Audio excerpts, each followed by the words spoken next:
She walked into my cafe, this kind of small town, rundown cafe. And it was her, and it was me, and my buddy Mark I worked with that day. And she was the kind of girl that makes heads turn as she walks your way. She was a cool, tall glass of water. She poured herself into the doorway, and she dripped into the corners of my imagination, and she held me pinned because her presence was so commanding, and her voice much too low to belong to a woman spoke so softly that I thought, she is undoubtedly a woman, 6'4", which they say is too tall for a woman, held just so in a way that was made for a woman.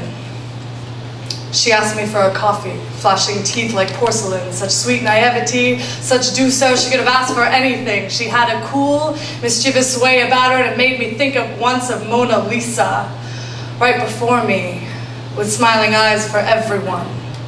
And everyone caught in her gaze with mixed expressions on their faces, whispering softly to their neighbors, eyes held fast like burning lasers. And her face, much too square, not so smooth as a woman's, was made up with makeup as if to prove she's a woman. And her shoes, size 11, were too huge for a woman in high heels, head held high, hair was styled like a woman, yet the word on our lips, whispering, was not woman, and we stared shamelessly, foolishly at this person and perceived she was not, as she seemed, not a woman, but some strange, confused beast. She this transgendered person, she this transgendered woman, at the mercy of those who know not what it is to feel your body was chosen incorrectly.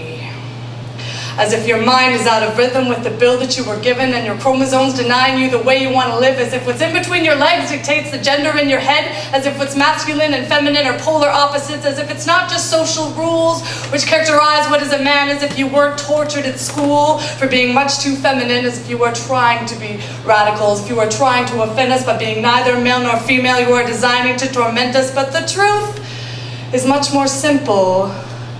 It's not so shocking or momentous, it's just a changing of the body to what the gender in your head is, and it's a truth that's so important that you are willing to withstand all kinds of stares and glares and whispers. They're just a sad and twisted man, and they say no man is an island.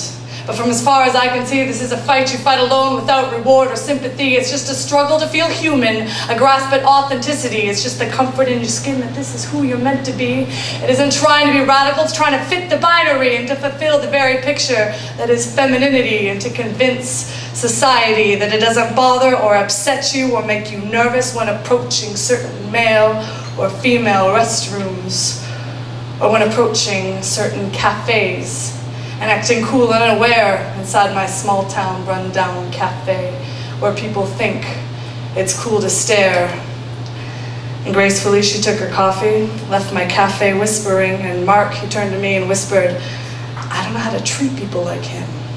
I turned my back to fill the case, was filled with cakes and scones and toffee, and I said, don't worry about it, Mark. All she wanted was a fucking coffee.